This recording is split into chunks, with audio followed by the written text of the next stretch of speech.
Selamat pagi rekan-rekan, mari kita awali kelas kita dengan doa pagi. Silahkan petugas doa pagi.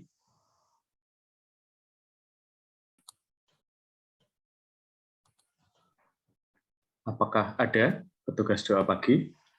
Ada, Romo. Yuk, silahkan.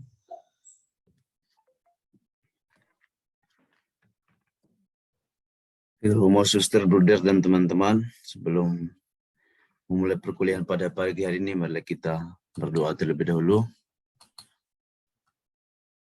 Dalam nama Bapa dan Putra dan Roh Kudus. Amin. Allah Bapa, kami kepadamu kupersembahkan hari ini, menunjukkan semua doa, pikiran, perkataan, tindakan, maupun suka duka hari ini dalam kesatuan dengan Putramu Yesus Kristus, yang senantiasa mempersembahkan dirinya dalam Ekaristi bagi keselamatan dunia. Kiranya Roh Kudus yang menjiwai Yesus juga menjadi pembimbing dan kekuatan hari ini, sehingga kami siap sedia menjadi saksi kasih-Mu. Bersama Santa Maria Bunda Yesus dan gereja, secara khusus kami berdoa bagi wujud-wujud Bapa Suci dan para rasul doa Gereja Indonesia untuk bulan ini.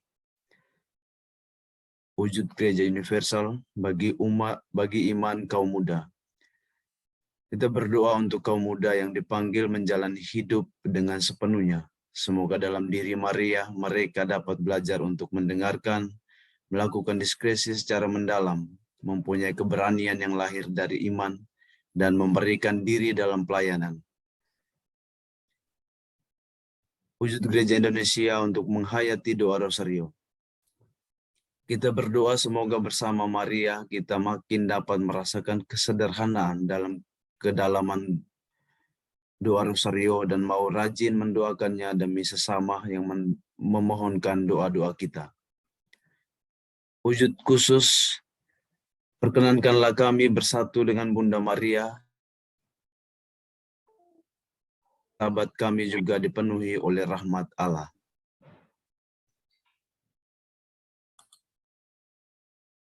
Mari kita mendengarkan bacaan Injil dan juga renungan.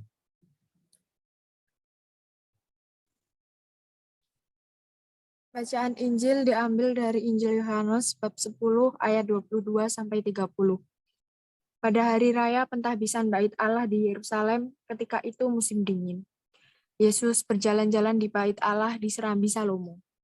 Dan orang-orang Yahudi mengelilingi dia dan berkata kepadanya, "Berapa lama lagi engkau membiarkan kami hidup dalam kebimbangan? Jikalau engkau Mesias, katakanlah terus terang kepada kami." Yesus menjawab mereka, "Aku telah mengatakannya kepada kamu, tetapi kamu tidak percaya. Pekerjaan-pekerjaan yang kulakukan dalam nama Bapa-Ku, itulah yang memberikan kesaksian tentang aku. Tetapi kamu tidak percaya karena kamu tidak termasuk domba-dombaku. Domba-dombaku mendengarkan suaraku, dan aku mengenal mereka, dan mereka mengikut aku. Aku memberikan hidup yang kekal kepada mereka, dan mereka pasti tidak akan binasa sampai selama-lamanya, dan seorang pun tidak akan merebut mereka dari tanganku. Bapa-Ku yang memberikan mereka kepadaku lebih besar dari siapapun, dan seorang pun tidak dapat merebut mereka dari tangan Bapa. Aku dan Bapa adalah satu." Demikianlah Injil Tuhan. Terpujilah Kristus. Renungan. Ketidakpercayaan orang Yahudi terhadap Yesus membuat mereka sendiri bimbang. Meskipun Yesus telah mengatakan bahwa dialah Mesias itu, entah itu lewat kata-kata, tindakan, dan bahkan mukjizat-mukjizat yang sering dibuatnya di tengah-tengah mereka, tapi mereka tetap saja tidak percaya. Sementara itu, jemaat perdana meskipun mengalami pengalaman, tapi tidak mengalami kebimbangan, patah hati, dan kegoncangan iman karena mereka percaya kepada Tuhan.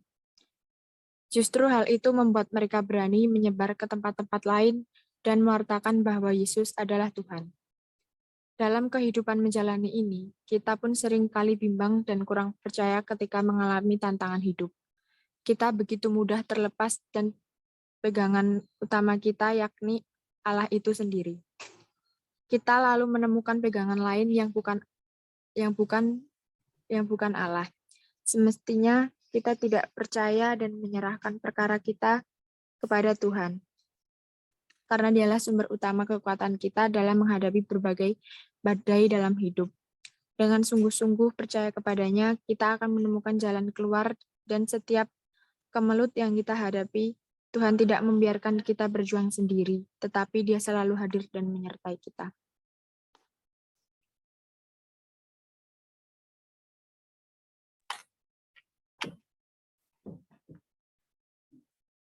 Marilah kita berdoa. Allah Bapa dalam kerajaan surga, utuslah Roh Kudus-Mu atas diri kami pada pagi hari ini, sehingga kami dapat menjalani perkuliahan pada pagi hari ini dan siang nanti dalam naungan Roh Kudus-Mu. Dan juga pada kesempatan ini kami berdoa bagi teman-teman kami yang tidak dapat hadir bersama kami dalam Zoom pada pagi hari ini. Olivia Karunia dan juga Maria Kinanti yang sedang sakit. Semoga Engkau senantiasa memberikan rahmat, kekuatan, kesembuhan dalam diri mereka, agar selalu sukacita dalam menjalani kehidupan mereka walaupun sakit. Dan juga Engkau selalu naungi Roh Kudus, agar mereka senantiasa mengerjakan apapun yang akan dikerjakan pada hari ini, agar tetap setia dan juga selalu sukacita dalam menjalani kehidupan mereka pada pagi hari ini. Dan juga agar kelas kami pada pagi hari ini dapat berjalan dengan lancar. Diskusi yang akan kami lakukan selalu Engkau naungi dengan terang Roh Kudus-Mu, sehingga proses perkuliahan pada pagi hari ini dapat kami jalani dan juga bisa membuahkan hasil yang maksimal dalam kehidupan kami ke depannya. Dimuliakanlah nama-Mu kini dan sepanjang masa. Amin. Dalam nama Bapa dan Putra dan Roh Kudus. Amin. Terima kasih para petugas doa. Mbak Gabriela sudah dapat pegangan? Masih bimbang? Masih patah hati? Ya, mudah-mudahan sudah dapat pegangan ya. Sekurang-kurangnya Allah menjadi pegangan buat Mbak Gabriela ya. Kalau mau cari pegangan lain, ada banyak cowok di ruang Zoom ini ya. Dan tentu buat para bruder, suster, selamat hari Minggu panggilan ya. Senangnya ketemu teman-teman di semester awal itu adalah jubahnya, habitnya masih baru-baru ya. Jadi masih bersih, belum lecek, belum kusut. Kalau tempat saya itu kadang-kadang saya lupa ya. Jubahnya saya taruh di mana ya, di almari ya. Udah lama nggak kepake ya. Oke, rekan-rekan, kelas ini kita dedikasikan untuk mereka yang sedang sakit, mereka yang in need of healing, mereka yang butuh healing dalam hidup mereka. Oke, mari kita mulai dengan kata healing. Karena kata ini lagi kekinian banget ya, Mbak Carolina Cynthia. Ya. Kata healing itu punya arti apa sih Mbak untuk Mbak Carolina Cynthia? Apakah healing seperti yang kita tahu di rumah sakit, atau kata healing punya arti yang lain Mbak Carolina Cynthia? Menurut saya itu healing itu penyembuhan, Romo, kayak refreshing gitu sih, Romo. Oke, penyembuhan. Mengapa sih kita butuh penyembuhan, refreshing, Mbak Carolina?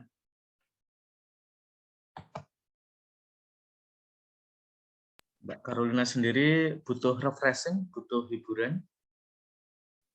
Iya, Romo. Oke, ya. Bisa kita lihat di wallpapernya Mbak Carolina Cynthia ya. Pengennya pagi ini jalan-jalan, tapi harus dipaksa duduk ya di kelas pengantar liturgi ya. Ini dosennya tidak terlalu peduli ya dengan kebutuhan mahasiswa akan healing ya, akan rekreasi. Oke, apakah begitu? Cek Juang, apakah kamu sehati dengan Mbak Carolina? Ya, kalau dari saya, healing itu kan dari kata, asal katanya heal kalau nggak salah, itu artinya bahwa pemulihan. Jadi kalau misalnya mendengar bahasa sekarang itu ketika capek sedikit terus bilang, ayo healing. Secara pribadi saya merasa kalimat itu sebenarnya kurang tepat sih. Oke, mengapa kurang tepat? Cek Juang. Wah, Zoom-nya Cek Juang apakah perlu healing juga pagi hari ini? Tiba-tiba membeku ya. Wah, kok semua dari kalian membeku juga hari ini ya? Oke, kita tunggu sebentar teman-teman. Mengapa kita semua jadi membeku ya?